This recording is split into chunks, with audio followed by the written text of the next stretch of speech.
ரொம்ப டேஸ்டியாக இருக்குது. ரொம்ப அழகாக வந்திருக்கு. ஒரு பீஸ் வந்து கையில் கூட ஒட்டாத அளவுக்கு அழகாக ஒரு பீஸாக வந்திருக்கு. பாருங்கள், ரொம்ப நல்லா இருக்கு.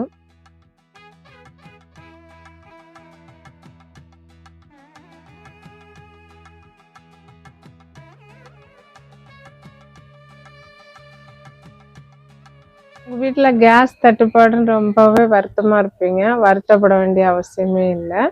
எளிமையான முறையில் விறகடுப்புலேயே நம்ம சமையல் பண்ணலாம். வாங்க.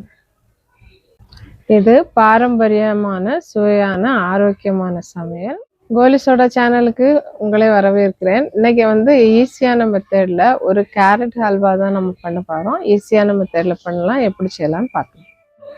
இப்போ நான் இதில் வந்து 1/4 கிலோ அளவு கேரட் எடுத்திருக்கேன். ரொம்ப பெரிய சைஸாக கட் பண்ணாமல் மீடியம் சைஸாக கட் பண்ணியிருக்கேன். இதை வந்து மிக்சிங் பவுலில் வந்து போட்டு 1 கப் தண்ணி ஊற்றி அரைக்க போகிறேன். இப்போ இதை நல்லா வாஷ் பண்ணி கட் பண்ணி வச்சுருக்கேன். இப்போ வாங்க அரைக்க போகலாம். இப்போ நம்ம ஜாரில் போட்டாச்சு. இதில் 1 கப் தண்ணி ஊற்றி அரைக்கணும். 1 கப் தண்ணி. எவ்வளோ ஃபைன் பேஸ்ட்டாக அரைக்கணுமோ அந்த அளவுக்கு அரைச்சிக்கோங்க. ஃபைன் பேஸ்ட்டாக அரைச்சாச்சு. இதை நம்ம ஒரு பவுலில் மாற்றிடலாம்.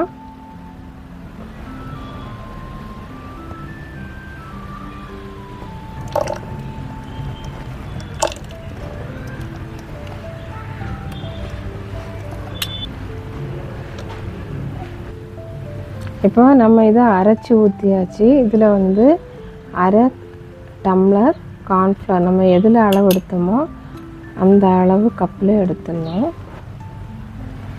அதை இதோட நல்லா சேர்கிற மாதிரி கலக்கி விடணும்.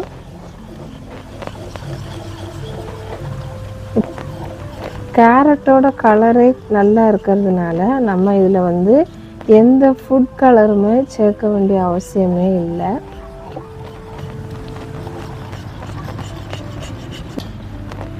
நல்லா கலக்கிக்கோங்க, கட்டி இல்லாமல். இப்போ இதை நம்ம நல்லா கலக்கியாச்சு. இது ஒரு பக்கம் இருக்கட்டும். நம்ம இப்போ விறகு அடுப்பை பற்றிக்கலாம். இப்போ அடுப்பை பற்ற வச்சு ஒரு இரும்பு சட்டி வச்சாச்சு. அதில் 1 கப் அளவு தண்ணி ஊற்றிடலாம்.